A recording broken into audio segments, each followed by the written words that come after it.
But there are people up there that believe black people and women think differently to me. Now, I've flown with a lot of people, guys, and when they crash airplanes, they all die in exactly the same way. The jet doesn't care what colour you are, doesn't care whether you're a woman or a man. You don't type that in when you climb into the cockpit. I'm a disadvantaged black kid from inner Birmingham. The jet does not care. It will still fly you into a hillside if you're not good enough. Okay, welcome back to Fast Jet Performance there. My name is Tim Davies. As you can see, we are back in the attack shack, dropping truth bombs on your personal battlefields, helping you to win the wars you are fighting. And as always, Sky News under Deborah Haynes are fighting this particular war. Let me just make myself smaller, guys.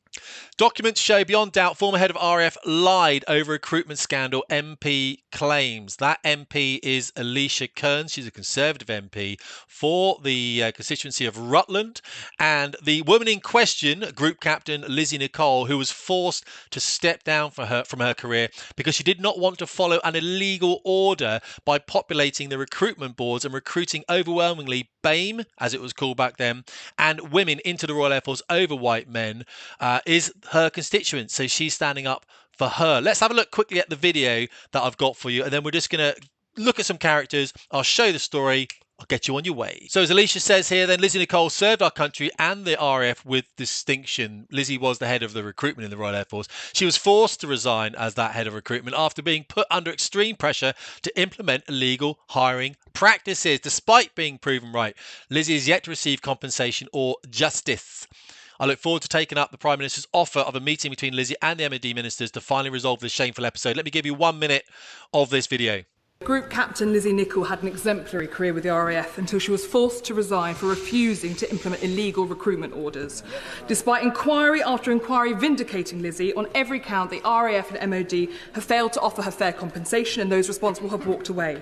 Shamefully, during the Purdah election period, in what I believe was an attempt to subvert ministerial oversight, she was offered a derisory £2,000 by officials. I have documents proving beyond doubt that the former Chief of the Air Staff lied to the then Defence Secretary about her case.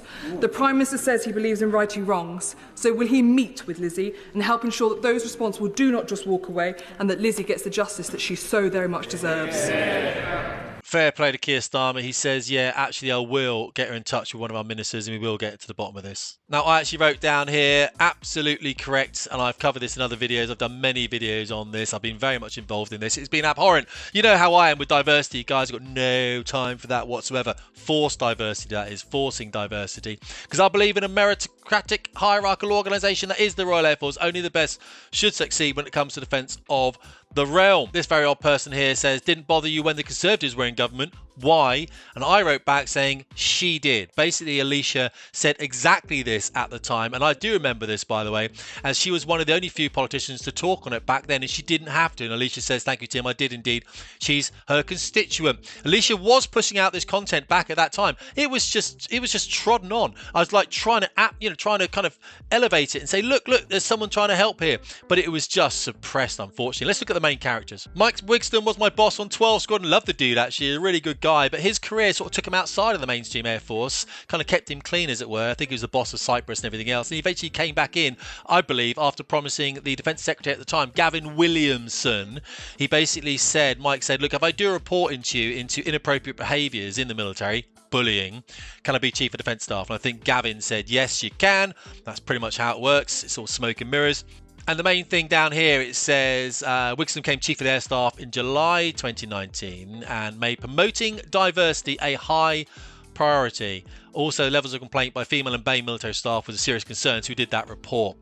In April 23, Sky News obtained a leaked transcript that Wigston said he would test the limits of the law to fast-track the promotion of women and ethnic minorities over white male employees as part of his personal campaign to broaden diversity, and subsequently admitted making mistakes and failing after it was revealed that the former head of recruitment, this is Lizzy Nicholl again, the group captain, had identified around 160 cases of discrimination against white men. It makes me sick. I know the US Navy is also having an issue with this at the moment, trying to keep people in. And of course, like senior officers do, they apologise for these mistakes before a House of Commons committee. Didn't resign, of course, gone off into obscurity. He's left the Air Force now. And so is this woman, who I'm not a huge fan of and never have been Air Vice Marshal Maria Byford. She was Chief of Staff Personnel and Air Secretary. Her background is in medical, of course. I don't know how that meant she could possibly understand anything to do with HR. And of course it didn't, because she was instrumental in promoting this, and she was the boss of this last woman, who's Air Commodore Jo Lincoln. She was known by another name when I lived with her at university back in Bristol, and I like this woman here. I don't think she likes me very much. However, we have spoken a couple of years ago. I did hang up on her 3 times on the phone because I thought she was talking bollocks, and she has drunk the Kool-Aid, and she is grifting for top positions, of course, and that's exactly what she's doing. But I will support Jo, because I think Jo was carried along in this, and having read the emails that Jo sent, she actually just re-quoted Maria Byford. She didn't demand her people follow those orders. She just said these are the orders to be followed. She didn't basically say these are my orders. So I think Jo knew what was happening was not right. She's a good soul, Jo. But listen, this person here who she married is a guy called Paul Lincoln. Now, Paul was the boss of Border Force, UK Border Force, for I think about 3 years. I think he's now the second permanent Undersecretary of the Ministry of Defence. So you can see how these things tied up. Here you've got someone involved in the recruitment into the Royal Air Force of minorities and women over white men, married to the person who ran Border Force, letting all the migrants in. You couldn't make this shit up, guys. I'm just telling you how it is. This is just what I call facts. And of course, this pretty much was the story, wasn't it? There was all this stuff going on about useless white men coming out of places like where they do the Officer Aircrew Selection Centre. And in fact, one of the person there says, I noticed the boards have been recently predominantly white, male heavy. If we don't have enough black, Asian, minority, ethnic and female to board, then we need to make the decision to pause boarding and seek more of these people, i.e. BAME and female. I don't need to see loads of useless white male pilots. Let's get as focused as possible. I'm more than happy to reduce boarding if needed to have a balanced BAME, female, male board. So we're not one of the best, as I've said before, guys. Now, I recruited the best. I trained the best up here on this jet. Men like these here, you can see in this picture, men and women like this, by the way. There's an Air Force officer there, I can see. There's a naval officer in the centre. And so we're training all people at RAF Valley. Don't get me wrong. All people being trained in the Royal Air Force. But back then, what we were trying to do is we were trying to say we had too many white people in a white country, and we wanted more BAME. And this came down from the Defence Secretary, of course, more BAME and women, Ben Wallace. This is Ben Wallace's issue, who's been driving this from the Cabinet Office, number 10, under the Conservative Party for the last 14 years. It's entirely sickening. And of course, what Lizzy, who's lost her career right now, is saying is, just help me kind of fund the rest of my life, because I can't be in the military anymore.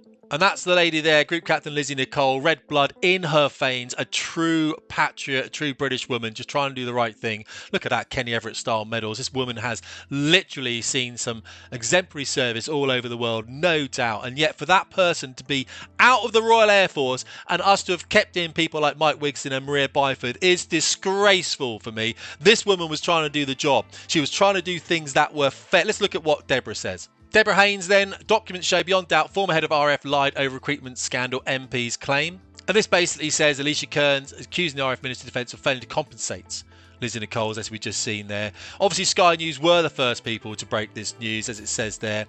Keir Starmer's going to look into it. The inquiry basically vindicated Lizzy on every account. The RAF and MOD failed to offer her fair compensation, outrageous. And those responsible, Mike Wigston and Maria Byford, have walked away from the service. Fair play for Jo Lincoln to riding this out.